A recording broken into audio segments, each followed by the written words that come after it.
When you first approach Emerald Grove, you'll encounter a battle with goblins near the entrance. If Remira, one of Aradin's companions, survives the battle, you will see her again inside the grove. However, if Aradin leaves the grove based on your action, she leaves as well, and that marks the end of her story. But if she stays, you can talk to her and she will express her frustration about the teammate Liam, who was captured by goblins. That's a part of story most players know. However, during the conversation there is a very special dialogue option that many might have missed. If you're playing as a cleric, you get to choose a deity for your class. There are a total of 21 deities. If you choose Tempus, a unique dialogue appears where you can say a prayer for Liam. I have tried with other deities, but the prayer option only appears with Tempus. Warrior my ass! Not even Tempus himself could teach Liam to swing straight. But, hey, maybe you could say a prayer or something. Just put in a good word, like. This shows that the developers didn't just focus on classes or races, they also paid attention to the small subcategories. It proves how incredibly detailed this game is. When you enter the House of Healing for the first time, you meet an insane doctor named Storm. Yes, the last name is Storm. Because of that, many players assume he is Ketheric's sibling, but he is actually not. If you visit the morgue near the House of Healing and come to this location, you'll find a register document. If you read the last paragraph carefully, you'll see that Malus is conducting some important medical research. He complains that Ketheric promised valuable specimens, but Balthazar is only providing useless scraps. Malus suspects Balthazar is keeping the best materials for himself and plans to confront his nephew about it, though he doubts the nephew will listen. Here, he refers to Ketheric as his nephew, so it is clear that Malus is Ketheric's uncle, not his sibling, even though he appears younger. When you reach Act 3 for the first time, one of the most vivid scenarios that draws our attention is the circus. But the gatekeeper of the circus is not very welcoming. If the gatekeeper's ghoul assistant smells blood, he denies entry. So here, you either have to pass a dialogue check or pay 200 gold to enter the circus. However, many players do not know the easiest way to get in. If you use invisibility on yourself, you can enter the circus without any obstacles. Interestingly, your invisibility isn't torn off by interacting with the opening gate. Not only that, any party member with a noble background will receive an inspiration point for this. Later, if you talk to the gatekeeper, he won't become hostile. Instead, he will speak to you in a friendly manner. However, the ghoul will still react negatively. It's not a big deal because there is no benefit to getting on his good side anyway. No like you. No like your smell. In a realm where basic browsers wander aimlessly, one champion dares to rise. Welcome to a world where your browser isn't just a tool, it's a portal into the continent itself. This is Opera GX, and with the official Witcher 3 Wild Hunt mod, your journey starts the moment you open a tab. Turn your browser into a spellbinding experience, choose a Witcher mod from the GX store. With one click, you get immersive sounds, epic background music, tab opening effects, and iconic splash screens from the Witcher universe. Dark or light mode wallpapers? Yes sir. Keyboard sounds? Get it approved. Even the browser icon gets a Witcher makeover. This isn't browsing, this is becoming part of the legend. Once modded, your browser becomes a Witcher's toolkit. Inside the Witcher hub, you'll find trailers, dev updates, music from the world, and even an interactive map of the continent. No fast travel required. Want to relive the journey or prep for the next hunt? The IGN guide is right here. It's like having Vesemir whispering in your ear. And for those who dream beyond the story, Redkit mod tools let you rewrite Destiny itself. Still stuck with a peasant browser? Import your bookmarks, history, cookies, even your Chrome extensions into Opera GX in seconds. Go from zero to Witcher in a single click. Break up with the boring and embrace the extraordinary. Download Opera GX with the Witcher 3 mod now from the link in the description. It's just because your story deserves a better browser.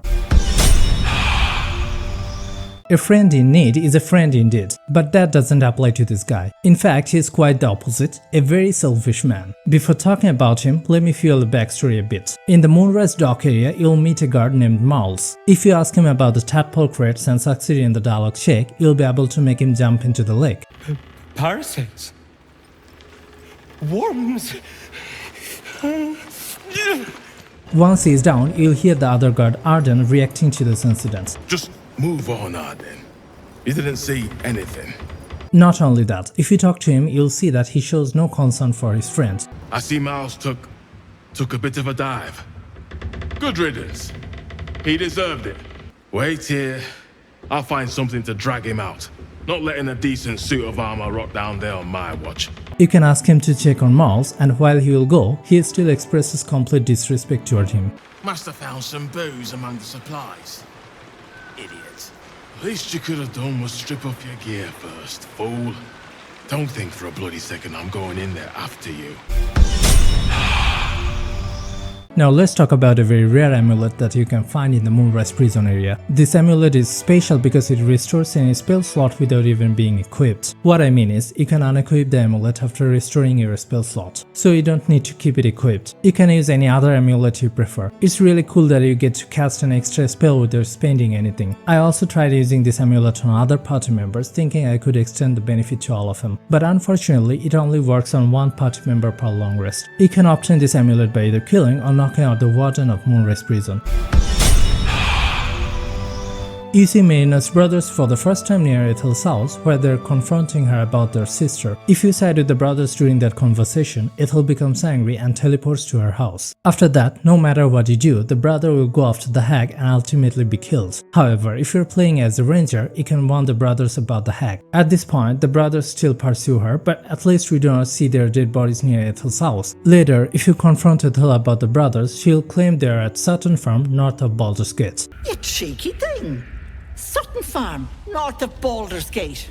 Check if you like. First, we don't see the dead bodies, and now the hag throws out a promising claim. Initially, it seems like it might be true as there are no corpses. In Act 3, I tried to find Sutton Farm. From the roof of Ormsrock's fortress, if you look north, you'll see a distant settlement. If the hag's claim is true, that must be the place. It even looks like there is a farm there. But unfortunately, this area is inaccessible to players, so there is no way to confirm her claim. Still, we can guess the brothers' fate. What do you think? Was Ethel telling the truth? Let me know in the comments. At the very beginning of the game, you're given a quest to escape the Nautilus ship. While exploring the ship, you'll come across these tiny rune slates. Initially, it seems like the slates do nothing except providing a bit of information when interacted with. For most rune slates, that's true, but this specific rune slate is special. If you use it, it will later give you a benefit in the Underdark. After completing Omelam's quest, he will give you a powerful ring as a gift. However, before he does, he will demand something from you. Here, you can share your Nautilus information with him. If you had interacted with the rune slate earlier, Omelam will have additional dialogue about the Mind Flayer ship. A fascinating topic indeed. What can you tell me? A Nautiloid? Fascinating. I have never set foot on one myself. They were our warships during the greatest eras of the Illithid Empire. We ruled the entire astral plane from their decks. The design was lost when the Gith rebelled and ended our dominion. A fascinating topic indeed. What can you tell me? Not only that, you'll also gain an advantage on dice rolls to convince him to give you the ring. Emerald Grove plays an important role in shaping the story of Act 1. What you choose to do there affects the consequences in the Shadow-Cursed lands. Saving or destroying the grove creates major unique differences in Act 2. Interestingly, even some minor NPCs react to your previous actions, something many players might overlook. The more I learn about these details, the more I am surprised. It builds a deep respect for the developers from the core of my heart. Let me give you an example. On the first floor of Moonrise Towers, you'll meet a goblin NPC named Wennig. She doesn't play any special role in the game beyond standing there and gossiping with other goblins. As far as I remember, she doesn't even appear during the fight of Infiltrate Moonrise quest. But if you talk to her, she will have different dialogues depending on your actions in the grove. If the grove was destroyed, she'll praise the Absolute. Heard that rat's nest of druids was burned to ash? Praise the Absolute. If it survived, she'll express surprise that the Absolutists failed. Heard a rumour some do-gooder stopped a horde of Absolutists from getting their hands on a load of druids in some grove. Whoever it was, better pray the general doesn't smoke 'em out. Be a bloodbath, so it would. Another interesting thing about the Warden of Moonrise Prison is that she has a very sharp tongue. She mocks almost every class in the game, and it is genuinely fun to hear her choice of words. When you approach her before speaking to the prisoners and say you want to talk to them, she will initially deny your request. If you insist, she snaps back with something like, "Who do you think you are?" After that, you will be able to choose a class-specific dialogue option that glorifies your class. Then wait for her savage reply. I reloaded the game for each class and recorded all her reactions. Let me show you.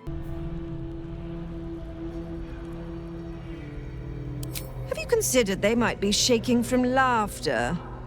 Just a thought. So you can read. Congratulations. That sounds like a venereal disease. I'm sure you do. Alas, I am not quite convinced. Perhaps a small donation would help?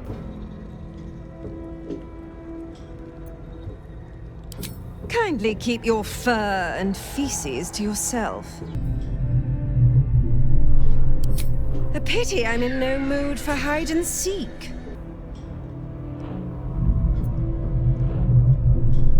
I'm glad to be recognized by someone of such staggering repute.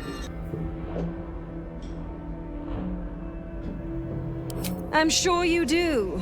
Alas, I am not quite convinced. In the sacred pool of Emerald Grove, you'll meet a bard named Topaz. If you talk to her using Speak with Animals, you'll find her focused on working on her nest. There are some valuable items inside it. You can make the bard live by passing certain dialogue checks. Most of those are class-based, but among them, I found a unique race-based dialogue for dwarves. If you're a dwarf, you can tell the bard that the metal will turn green, that is being damaged and becoming worthless. Yeah, you're right. This is better.